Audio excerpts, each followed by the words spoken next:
At exactly 2:17 a.m. on an ordinary Wednesday, 17 children quietly walk out of their homes. No one forces them. No one kidnaps them. They just start sprinting into the darkness with their arms stretched out. Little 6-7s think they're Konoha shinobis. Get in line, kid. I'm gonna be Hokage first. Anyway, only one child stays behind. Alex Lily. Later. Nobody knows where those kids went, or why Alex was the only one who wasn't skippity enough. The entire town is still traumatized, and because humans absolutely love blaming someone before finding evidence, everyone points the finger at their teacher.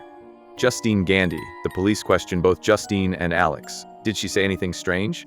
Did the children mention a plan? Did she secretly start a cult? No, and no. Nobody knows anything. The investigation goes absolutely nowhere. Meanwhile, the school gathers every parent for a meeting. Principal Marcus tries calming everyone down. Keyword, tries. Because these parents have already reached the pitchforks and torches stage. Some want Justine arrested. Others think she's a witch. Twitter would have had a field day with this town. Marcus reminds everyone there's literally zero evidence against her. The parents respond with the classic, "I don't care." Logic has officially left the server. Life quickly becomes miserable for Justine. She starts coping the only way she knows how. Alcohol. Lots of alcohol. She receives anonymous death threats. Her phone won't stop ringing.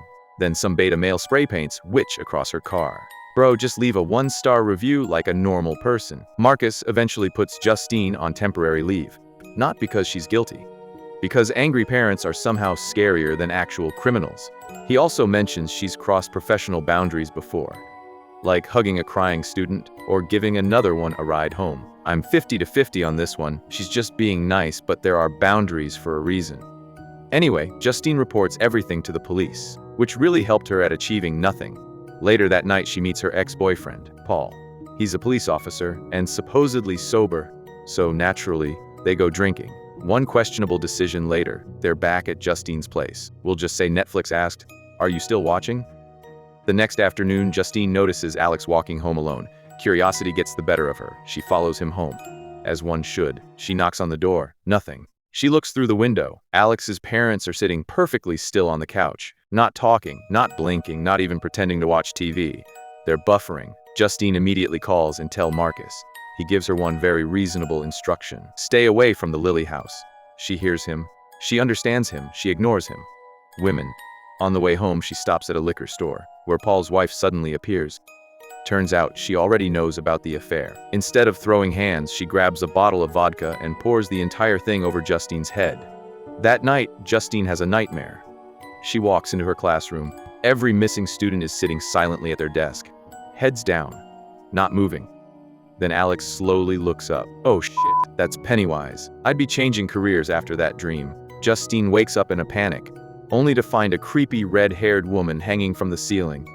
Just staring at her, she blinks. The woman disappears. The next day, Justine follows Alex home.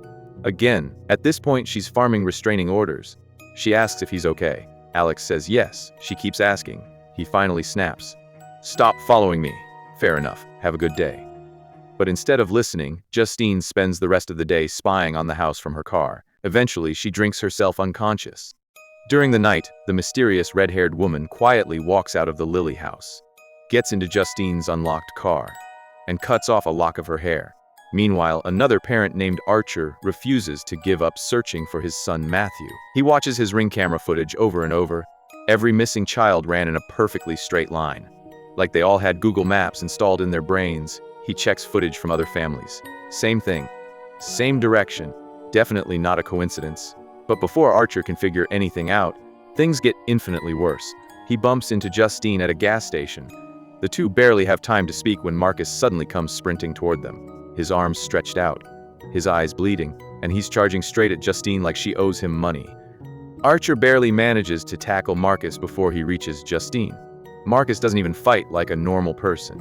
He's just sprinting with blood pouring from his eyes. And I don't think that's a seasonal flu, guys. Meanwhile, the movie finally introduces Paul's side of the story. Earlier that day, before meeting Justine, Paul chases down a junkie named James for trying to break into a building. After a short chase, Paul catches him. While searching his pockets, he accidentally pricks himself with one of James' used needles. That's the real horror in the movie. Already furious, Paul punches James square in the face. then immediately notices his dashcam recorded the whole thing. So instead of arresting James, he tells him to leave town. James has absolutely no intention of doing that. He breaks into the Lily house, hoping to steal something valuable. James walks into the basement and freezes. All 17 missing children are standing there. James immediately decides poverty isn't that bad after all. He yeets out of there faster than YouTube demonetizes a swear word. Later, James discovers there's a $50,000 for information about the missing children. Suddenly, he's feeling a lot braver. He heads straight to the police station. Unfortunately for him, Paul spots him first. The two take off running through the woods again. Inside, he spots the creepy red-haired woman smiling at him. Lady really has unlimited free time. James finally blurts out, "I know where the missing kids are." Paul stops immediately. Probably should have led with that. The two drive to the Lily house together. Hours later, Paul walks back outside. Except, he doesn't look like Paul anymore. No emotion.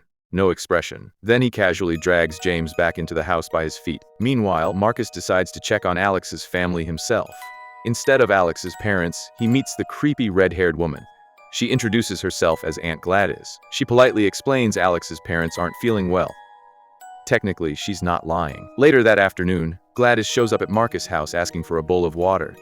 Never trust the creepy old lady in a horror movies. Marcus and his husband Terry let her inside anyway. Gladys cuts her own hand, smears blood across a strange wooden stick, wraps Terry's hair around it, then rings a tiny bell. Marcus instantly freezes. Gladys snaps the stick, and Marcus immediately begins attacking his own husband.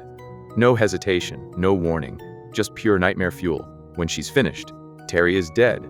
Then Gladys pulls out another stick. This time she wraps Justine's hair around it. Remember when she stole it from the car? She snaps the stick. Marcus receives one simple command: kill Justine. A few minutes later, he finds her at the gas station, arms stretched out, eyes bleeding, running at full speed, almost about to yell Sasuke. Archer jumps in and saves Justine. Marcus runs to the road and immediately gets esakai'd by a Honda. After everything settles down, Archer finally realizes Justine isn't the villain.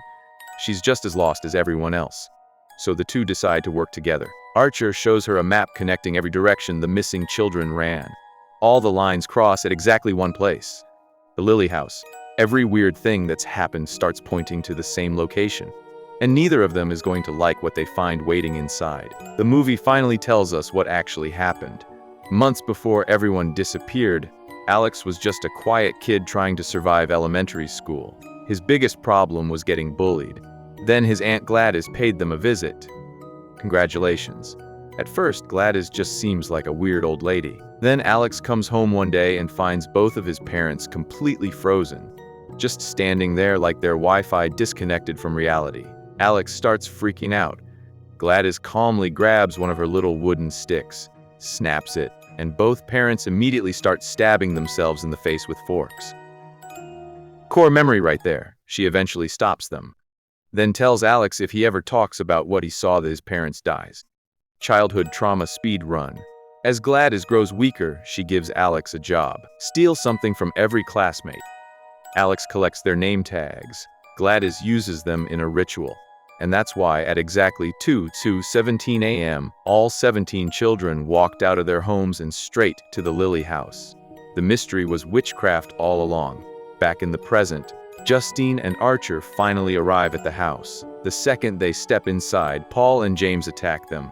Turns out Gladys has been controlling them this entire time. This woman is building a whole Pokemon team. Gotta curse them all. While Archer fights James, Justine grabs a potato peeler. Yes, a potato peeler.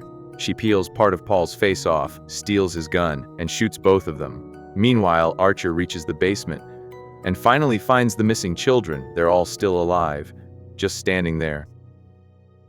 Alex finally decides he's done listening to Gladys. He secretly grabs one of her magical branches, pricks his finger, wraps Gladys' own hair around it, then snaps it. Uno reverse card.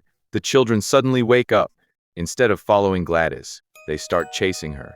Gladys absolutely panics. She runs through houses, jumps fences, crashes through windows. The kids eventually catch up, and the kids start giving her a group hug. Immediately, every spell is broken. Archer returns to normal. Alex's parents snap out of their trance. The missing children are finally reunited with their families. The nightmare is over. Alex moves in with a much kinder aunt. His parents receive treatment, and some of the children slowly begin speaking again. As for Justine, she spent 2 years getting blamed for something that was literally caused by an evil witch. Imagine trying to explain it to HR. That's all, folks. Thank you for watching.